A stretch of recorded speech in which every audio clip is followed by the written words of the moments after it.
Welcome to TV 9 news. మియాపూర్లో మళ్లీ ఉద్రిక్తత కొనసాగుతోంది. గత కొన్ని రోజులుగా జనాలందరూ దాదాపుగా 3000 మందికి పైగా జనాలు మియాపూర్ సర్వే నంబర్ 100, 101లో స్థలాల్ని అక్రమంగా కబ్జా చేస్తున్నారు. అయితే వారిని వెంటనే ఖాళీ చేసి వెళ్లిపోవాల్సిందిగా కోరిన ఏసీపీ నరసింహారావు, మియాపూర్ సీఐ దుర్గాలింగ ప్రసాద్ అయినా కదలని జనాలు ప్రభుత్వం స్పందించే వరకు పోరాటం కొనసాగించి తీరుతామంటున్నారు.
అందరం పోవాలి.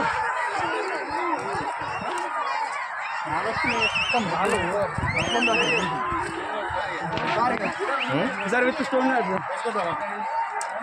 ఉడికాడ కూర్చున్నామండి. కూర్చున్నాక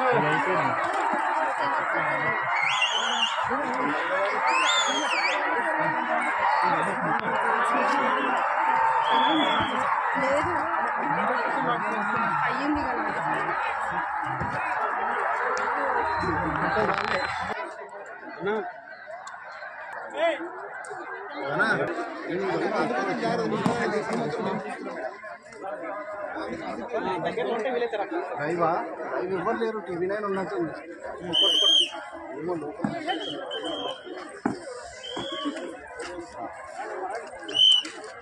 ఒక్క నిమిషం.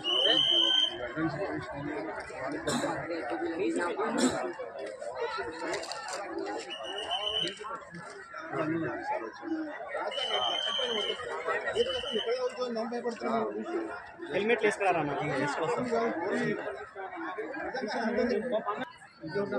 పిక్చర్ నీకే పెట్టింది.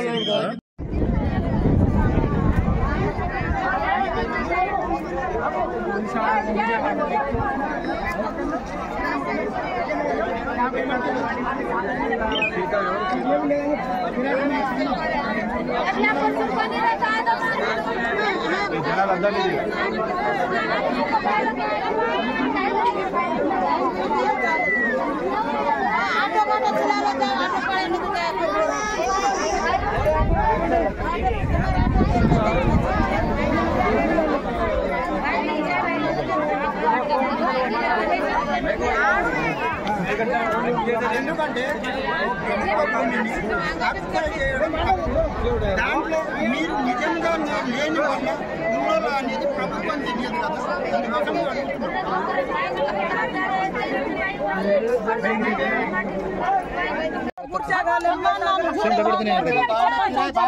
అందుకోసం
మొన్న మా చిన్నమ్మ కొడుకు కానిస్టేబుల్ గా వాడు ఇంటర్వ్యూకి వెళ్తే వాడు అన్నిట్లో పాస్ అయ్యాడు.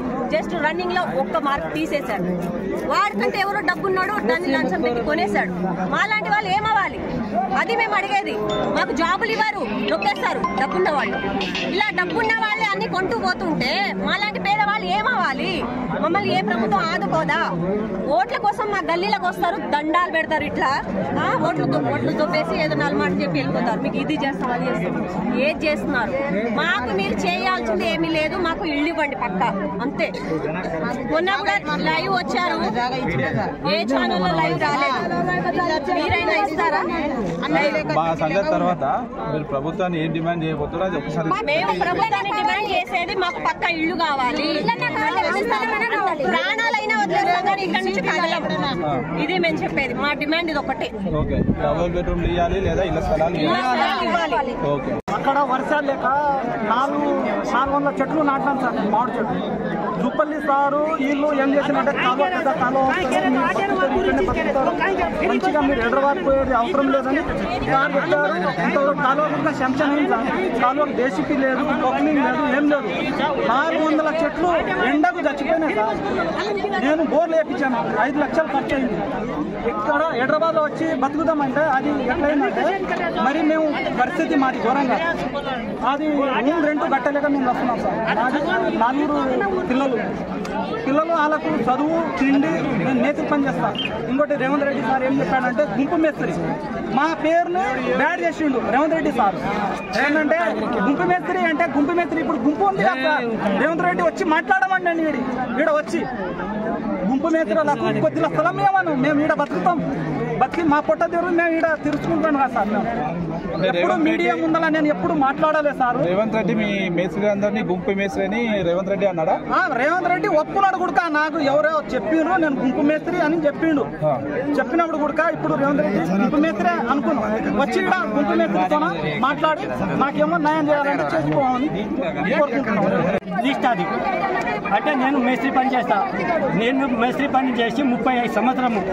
నేను రెండోసారి బిల్డింగ్ మీదకి వెళ్ళి పడ్డా. ఇక ఏళ్ళు కూడా పోయింది, ఇంకోటి కురుకు కూడా ఉంది కింద. మేము ఇవాళ మా ప్రాణం ఉందని మేము బతుకుతున్నాము. మా ప్రాణం లేకపోతే మా పిల్లలు ఏమైతే మాకు ఇంత జాగా ఇస్తే మేము ఏడన్నా బతుకుతాము. మేము కేసీఆర్కి ఎందుకు వేయించినాము? 20 సంవత్సరాలు వేయించినాము. డబుల్ బెడ్రూమ్ అన్నాడు, భూమి లేని వాళ్ళకు 3 ఎకరాల భూమి ఇస్తామన్నాడు. అన్ని పదం చేసాడు, అబద్ధం చేసి సంఘాలకి పోయిండు. ఇప్పుడు వచ్చాడు, వచ్చినాక కూడా మాకు ఒక దారి చూపెడితే మేము ఎవరు వచ్చారు? రేవంత్ రెడ్డి వచ్చింది కదా. ఇప్పుడు కూడా రేవంత్ రెడ్డి వచ్చినాక ఏదైనా ఒక దారి చూపెడితే మేము ఏదైనా సంతోషం ఉంటాం. ఆ దారి కోసం ఆయన కలిసిరా మీరు? మేము కలిసేలేము సార్. చూడ సార్, తెల్లాంగి తోడుకునేటోళ్ళకేమో రాజకీయం ఇస్తారు, నల్లాంగి వాళ్ళకు ఎవరు పలకరియరు. నాకు కూడా తెలుసు. మేము ఆదాగా నేను ఇది కాదు, ఈ 12 సంవత్సరాలు చేసుకోవచ్చు. నాకు నా పాస్పోర్ట్ లో ఇన్క్వైరీ చేసుకోవచ్చు. నేను ఇంటి దేశాలు పోయినా కూడా నా పొట్టలు లేదు. నేను ఎందుకు నేను గరీబోని చేసే కష్టం. నాకు 1 రూపాయి వచ్చే ఇవాళ సత్తమ్మ నేను ఒక థాపీలో 20 థాపీ కడితే ఒక గంప పోతుంది సార్. 20 థాపీలా ఇప్పుడు నేను కూడా ఇప్పుడు ఎన్ని కట్టాలి? రూమ్ రేటు 20-30,000 కట్టాలి. నేను కూలీ చేసుకొని సారా తాగకున్నా నేను ఎట్లా బతుకుతా?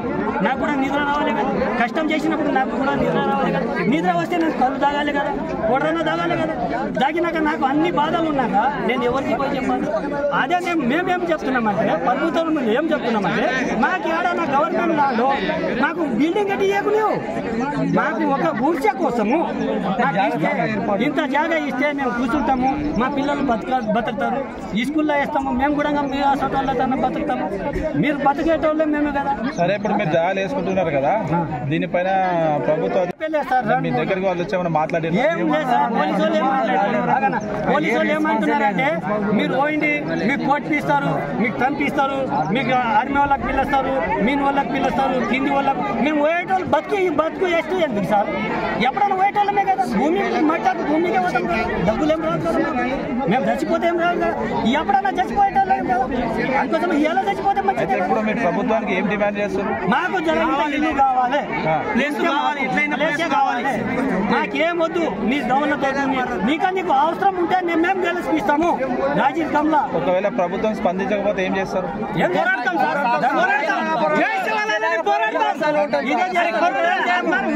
ఇక సస్తాం ఈ దాంట్లోనే, బతుకుతాం ఈ దాంట్లోనే, అట్లనే చేస్తాం. జై శివాల.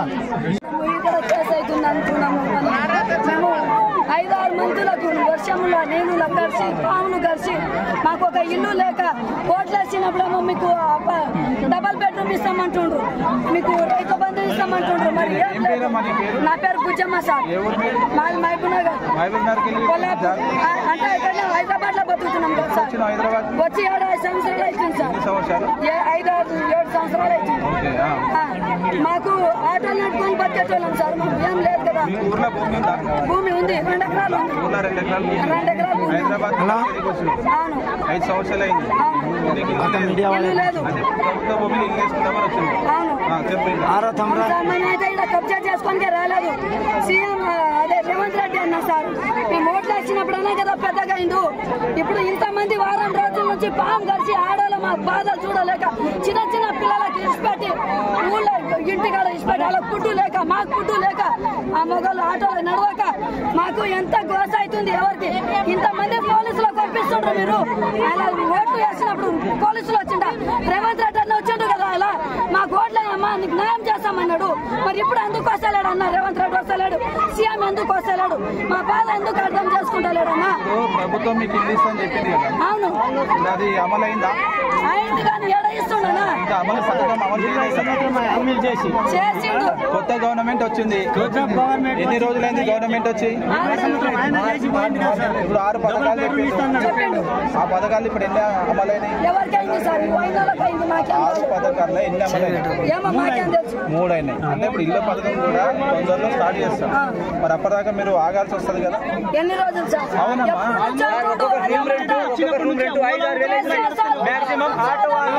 వచ్చినప్పుడు ఆటో వాళ్ళు ఉన్నారు, ఉండేవాళ్ళు ఆటో వాళ్ళకి నెలకు 12,000 ఇస్తామని చెప్పారు. ఏం లేదు, బస్సు ఫ్రీ పెట్టిండ్రు. బస్సు ఫ్రీ వేసినాక ఆటో కార్ భారీ అయితే లేదు, మా ఎంఐ కట్టలేక, మా రూమ్ రెంట్ కట్టలేక అది ఎందుకు? ఎవరు ఇక్కడ వచ్చి 5 రోజులు అవుతుంది.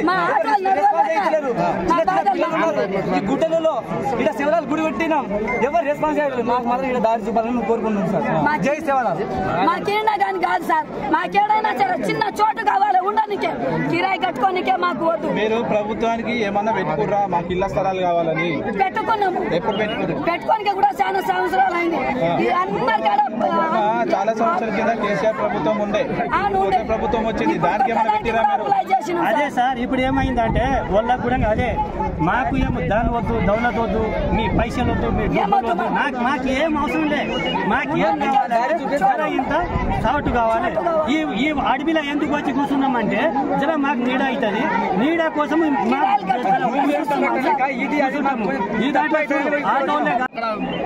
వర్షాలు లేక ఎన్నో రైతులు అక్కడ వర్షాకాలంలో ఇలాంటి ఎండలు అక్కడ పనిచేయడానికి ఉండాలి కదా. అక్కడ చేయడానికి లేకుంటది నాకు ఇలా అక్కడ మరి ఇక్కడ భూమి ఇక్కడ జాగా ఉందని చెప్పి మీకు ఎవరు చెప్పారు? ఇది గవర్నమెంట్ ల్యాండ్ అని చెప్పి మీకు ఎవరు చెప్పారు? మాకు కొద్దిగా ఇన్ఫర్మేషన్ వచ్చింది. పేరు చెప్పు. పేర్లు మాకు తెలియదు, మాకు కొద్దిగా ఇట్లా చెప్పారు కాబట్టి మీకు ఇల్లు లేవు, ఇళ్ళ కోసం మీరు పోరాటం చేస్తారు వాస్తవమే. ఇప్పుడు ఇక్కడ ఖాళీ స్థలం ఉంది అని మీకు ఎవరు తెలియదు? మేము ఇక్కడ జీవిస్తూ 10 సంవత్సరాల పైన మాకు తెలుసు ఇక్కడ గవర్నమెంట్ ల్యాండ్ ఇది మాకు తెలుసు గవర్నమెంట్ ల్యాండ్ అని కాబట్టి ఇక్కడ వచ్చి మీకు ఏ విధంగా తెలిసింది? మీకు తెలిసిందంటే మీకు ఎవరైనా చెప్తేనే తెలిసిందా లేక మీరు సొంతంగా తెలుసుకున్నాం? ఇది సొంతంగా తెలుసు. మీ వెనక ఎవరు లేరు? మా ఇంకా ఎవరు లేరు, మేమే అంతా పోరాడుతున్నాం. ఎక్కడ ఉంటారు? ఇక్కడ హెచ్ఎంటీలో ఉంటాము.